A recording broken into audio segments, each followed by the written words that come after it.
Mark, I need you here. Lunchtime at the Angel House Soup Kitchen is a busy time for volunteers, especially now. They're feeding new faces from the homeless across the street. It's just happened within the last few months or so when they cleaned out from underneath the bridge.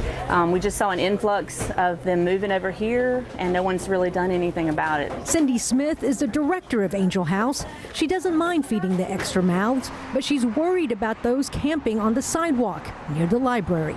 We know that there's children that go to the library over there. It's a concern that's echoed on Nextdoor. Neighbor Jennifer Conroe shared them with us. One reads in part, "I live down the street and have a young daughter at home. My wife can't walk to the library with my daughter without being harassed."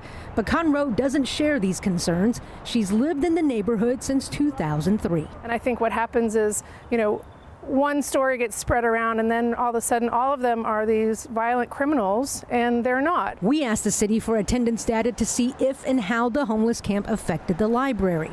Comparing only October, November, December of 2018 to 2019, attendance is down a little.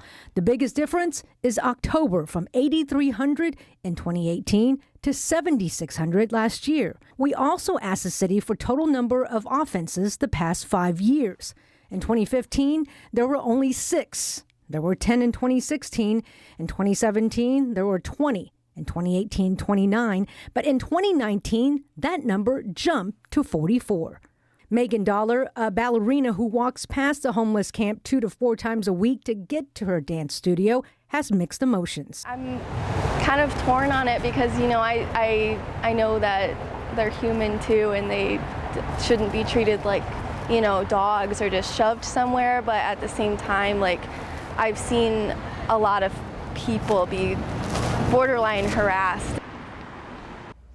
A city spokesperson says the camping ordinance doesn't exempt library properties. So as long as the homeless aren't blocking access into the building or violating library policies, they are allowed to be on property. Spokesperson also says the library has placed a full-time custodial staff to keep the outside and inside clean.